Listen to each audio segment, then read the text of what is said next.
بسم اللہ الرحمن الرحیم۔ جیسا کہ ہم سب جانتے ہیں کہ زکوٰۃ دینا بہت بڑا فریضہ ہے، اور اس کو حضور صلی اللہ علیہ وسلم نے ستون سے بھی تشبیہ فرمائی ہے زکوٰۃ کی۔ تو زکوٰۃ اگر ہم نکالتے ہیں تو زکوٰۃ کو ہم ایسے لوگوں کی تحقیق کر کے جو زکوٰۃ کے مستحق ہیں اگر ان کو پہنچائیں تو اس کا بہت زیادہ ہم لوگوں کو فائدہ ہوگا، اور ہماری پوری کمیونٹی کو بھی بہت زیادہ فائدہ ہوگا۔ زکوٰۃ نکالنے میں اگر ہم یہ تحقیق کر لیں کہ کوئی ایک فیملی جو صحیح میں مستحق ہے، تو ہم اس کو اگر منتھلی بیسس پہ ان کے ایجوکیشن، ان کے بچوں کی ایجوکیشن یا ان کے کھانے پینے کا انتظام یا اسی طرح سے اور کوئی ضرورت جس کو ہم سمجھتے ہیں کہ ان کو ضرورت ہے، تو ہم اس کو منتھلی بیسس پہ بھی اگر کسی کی ہیلپ کر دیں تو اس سے ہمارا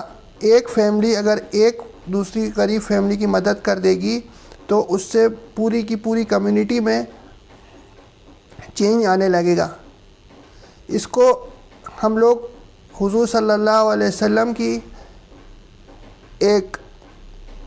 اس کا اس طریقے کے طور پہ بھی سمجھ سکتے ہیں کہ جب حضور صلی اللہ علیہ وسلم نے ہجرت کی مدینے میں، تو حضرت محمد صلی اللہ علیہ وسلم نے ایک مہاجر کے ساتھ ایک انصار کا جوڑا بنا دیا تھا۔ تو ساری کی ساری ضرورتیں جو بھی ضرورتیں تھیں وہ انصار ان کی پوری کرتے تھے جو مہاجر تھے۔ اسی طرح سے اگر ہم اپنی کمیونٹی کا ڈیولپمنٹ کرنا چاہتے ہیں تو اگر ہم ایک فیملی کو اس طرح سے آئیڈینٹیفائی کر لیں جو صحیح معنوں میں زکوٰۃ کی مستحق ہیں، اور ان کے بچوں کی ہم ایجوکیشن میں، ان کی کھانے پینے کی، کپڑے کی ضرورت میں یا کسی اور چیز کی ضرورت میں اگر ہم اپنے پیسے کو استعمال کرتے ہیں، تو اس طرح سے پوری کی پوری فیملی ان کی بیٹر ہو جائے گی، ان کی فائنینشیل کنڈیشن، اور کچھ سالوں کے بعد وہ فیملی پوری ایجوکیٹڈ بھی ہو جائے گی اور مین اسٹریم لائن میں آ جائے گی۔ اور اگر ہم اس نیت کے ساتھ میں کریں کہ اس کو حضرت محمد صلی اللہ علیہ وسلم نے مدینے کی زندگی میں اپنی اس کو امپلیمنٹ کیا تھا تو اس کا ثواب بھی ہم کو ملے گا۔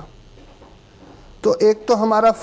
فرض جو زکوٰۃ دینا ہے وہ بھی ہوگا اور صحیح مستحق کے پاس بھی پہنچے گا۔ تیسرا، حضور صلی اللہ علیہ وسلم کے طریقے کے اوپر یہ عمل ہوگا تو اس کا اپنا ایک الگ اجر و ثواب ملے گا۔